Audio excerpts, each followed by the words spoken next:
Each है, every है, one है, ये सभी के बाद होता है। ठीक है, अगर ऑफ आया तब नाउन कैसा होगा, प्लूरल, वर्ब कैसा होगा, singular.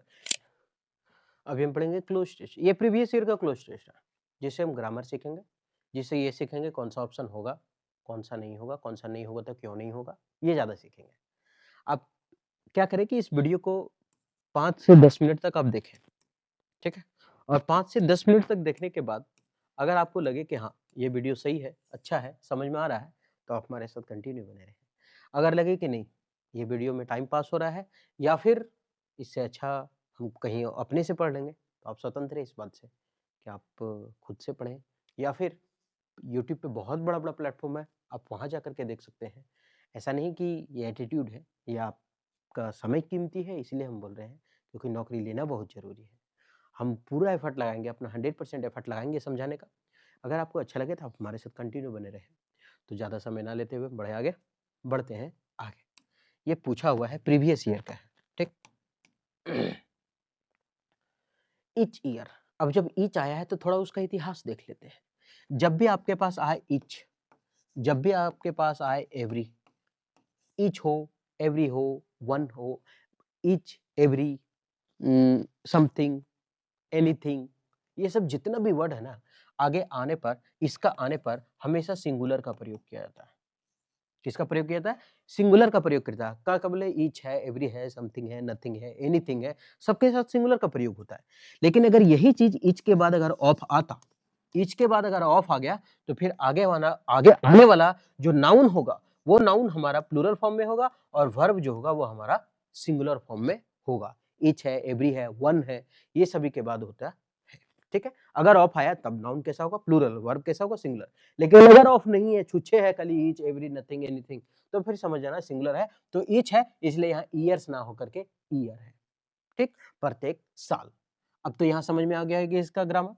Each year the US department, अब जिस जिस देश के नाम के पहले यूनाइटेड लग जाता है उसमें हम द का प्रयोग करते हैं। किसका प्रयोग करते हैं? द का। जिसमें यूनाइटेड का प्रयोग हो गया उसमें क्या करते हैं? द का प्रयोग करते हैं। तो इसलिए यूनाइटेड स्टेट है ना, इसलिए उसके पहले क्या है? द का प्रयोग है। तो यहाँ लिखा हुआ है ईच ईयर, प्रत्येक साल, the United state department of agriculture, किसका है? तो एग्रीकल्चर का, एग्रीकल्चर का, and the environmental protection agency, और पर्यावरण संरक्षण एजेंसी, एनवायरमेंटल पर्यावरणीय प्रोटेक्शन संरक्षण एजेंसी जो है, अब वो क्या करता है? फेडरल पोलिनेटर, फेडरल मतलब संघीय, और पोलिनेटर मतलब परागकर्ता होता है, परागन ऐसा ही कुछ करके होता है, लेकिन उसको याद नहीं रखेंगे, हम देखेंगे भरेंगे। अब थोड़ा सा है कि प्रत्येक साल जो यूएस डिपार्टमेंट है एग्रीकल्चर का और इन पर्यावरणीय संरक्षण एजेंसी का, जो यूएस डिपार्टमेंट है उसमें क्या करता है वो, तो हर साल वो federal pollinator experts to share, मतलब साझा करता है नया नया साइंटिफिक फाइंडिंग्स का, नया नया जो विशेषज्ञ है, नया नया चीजों का वो क्या करता है? साझा करता है, मतलब वो मीटिंग बुलाता है, किसका? पोलिनेटर एक्सपर्ट्स भी सबका, और वह क्या करता है? तो कोई भी मीटिंग को जो करता है उसको एकोस्ट करता है। थोड़ा सा आपको इसमें मीनिंग याद रखना होगा। एकोस्ट का मतलब होता है किसी को अभिवादन करना। तो यहाँ अभिवादन, किसी भी मीटिंग को कोई अभिवादन करता है क्या? नहीं करता, तो ये नहीं होगा।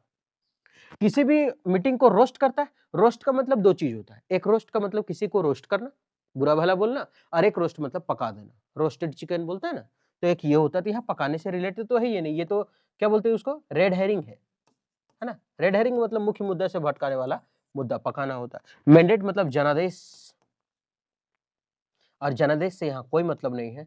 तो कोई भी चीज को मीटिंग उटिंग हम लोग होस्ट करते हैं, तब तो बोलता है होस्टिंग कंट्री कौन है, तो भारत। इसका होस्टिंग कंट्री कौन है, तो अमेरिका। कोई भी आईपीएल को होस्ट कौन कर रहा है, तो ये यूएसए, इस तरह हुआ था ना, तो ये ठीक है। तो कोई भी मीटिंग को होस्ट किया जाता है, तो एजेंसी होस्ट किया है फेडरल पोलिनेटर एक्सपर्ट्स को to share the latest scientific findings, और वो क्या किया है? साझा किया है अपना लेटेस्ट नवीनतम चीजों को। अब टू क्या है? हमारा इन्फिनेटिव, और टू इन्फिनेटिव है इसलिए इसके साथ क्या लगता है? वर्ब का पहला फॉर्म। ठीक, आगे बढ़े। द लेटेस्ट साइंटिफिक फाइंडिंग्स, ये लेटेस्ट मतलब होता है नया नया, जो हाल ही में आया है, उस साइंटिफिक, साइंटिफिक मतलब साइंटिफिक चीजें, है ना, विशेषज्ञ, ऐसा। फाइंडिंग ऑन बी, अब ढूंढा किस किस पर है? तो ऑन बी मतलब मधुमक्खी, एंड पॉलिनेटर हेल्थ, और उसके पॉलिनेटर हेल्थ यानी कि परागन स्वास्थ्य का, एंड एसेस और आकलन किया है। क्या आकलन किया है? द स्टेटस, किसके स्टेटस को? ऑफ इंपॉर्टेंट इंसेक्ट्स, कीड़ों का, बर्ड्स पंछियों का, बैट्स चमगादड़ों का, और कोई भी अदर चीजों का। तो अगर हम देखें तो यहां ऑप्शन में दिया है 10, दोज, दिस, दीज। अब यहां अगर हम देखें तो हमको दो चीज चाहिए, मतलब ऑप्शन में अगर भरना है तो हम देखेंगे कि स्टेटस ऑफ इंपॉर्टेंट इंसेक्ट्स, जो कि प्लूरल लिखा हुआ है, इंपॉर्टेंट बर्ड्स महत्वपूर्ण पक्षियां, महत्वपूर्ण कीड़े मकोड़े, महत्वपूर्ण चमगादड़। तो इसका मतलब है कि आगे जो प्रयोग हुआ है वो प्लूरल है। और यहां पर अगर हम देखें तो मेरे पास एक ऑप्शन है दिस और एक ऑप्शन है दीज। ठीक, दोष तो उन लोगों का होता है और 10 जो है वो अधिकतर आंसर देने के काम में आता है। यद्यपि ऐसा हुआ तो 10 होगा नहीं और दोष होगा नहीं, तो मेरे पास कंफ्यूजिंग में 2 बचता है, दिस और दीज। अब देखते हैं कि होता क्या है। तो ये जो दिस है वो लगता है हमारा सिंगुलर के लिए और ये जो दीज है वो लगता है हमारा प्लूरल के लिए। सवाल सर हम याद कैसे रखेंगे? आप ऐसा याद रख सकते हैं, इसमें कोई भी वर्ड है जो ऐसा रिपीट हुआ, नहीं रिपीट हुआ, मतलब सब अकेले अकेले है तो सिंगुलर है, अकेला है तो सिंगुलर है ना, तो अकेले है तो सिंगुलर है। इसमें कोई ऐसा वर्ड जो रिपीट हुआ, हाँ रिपीट तो हुआ ही, तो इसका मतलब अकेले नहीं है, दो केले है, और दो को है इसका मतलब प्लूरल हो गया, तो ये किसके लिए लगेगा? प्लूरल के लिए। तो वहां लिखा है इंपॉर्टेंट इंसेक्ट्स, कीड़ा मकोड़ा बहुत ज्यादा है, पंछियां हैं, बैट्स चमगादड़ बहुत सारा है, तो इसका मतलब प्लूरल आना चाहिए। तो फिर ये दिस खत्म होकर के मेरा आंसर हो जाएगा डी नंबर, दिस। ठीक, आगे बढ़े। Of these important insects, birds, bats and other species, और दूसरे प्रजाति। वन, एक स्पष्ट रूप से हम देखते हैं, वन क्लियर फ्रॉम। अब जब क्लियर फ्रॉम आया है, फ्रॉम का मतलब होता है किसी चीज से कहीं को हटा देना, दूर कर देना, अलग करना।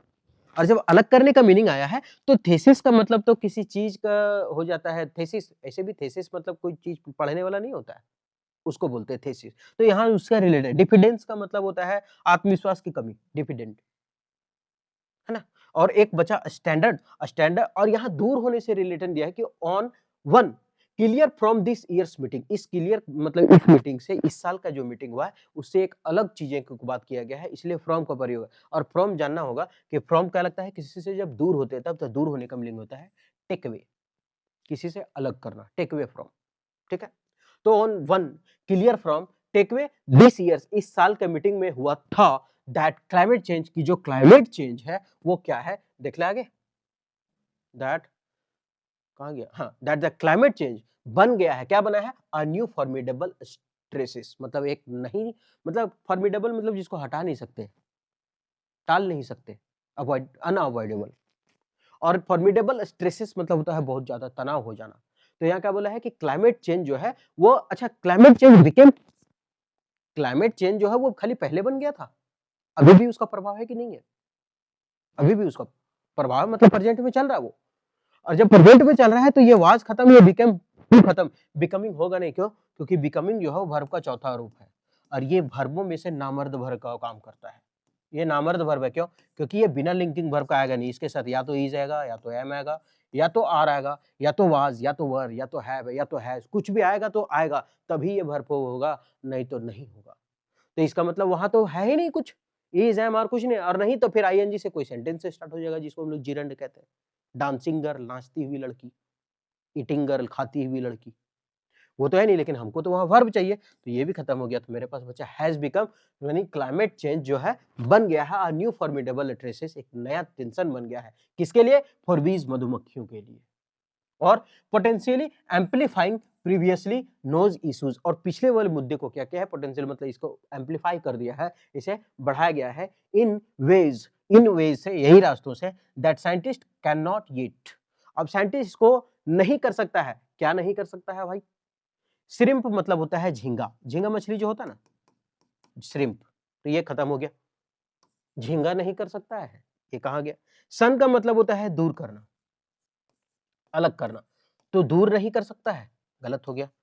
नोटिफाई मतलब होता है नोटिफाई करना किसी चीज को, तो ये लिखा है that scientist can not yet but need to prepare, मतलब साइंटिस्ट ऐसा कर नहीं सकते लेकिन उसके लिए तैयार जरूर रह सकते, मतलब साइंटिस्ट जो है उसका अनुमान नहीं कर सकते पर उसके लिए तैयार तो जरूर हो सकते हैं।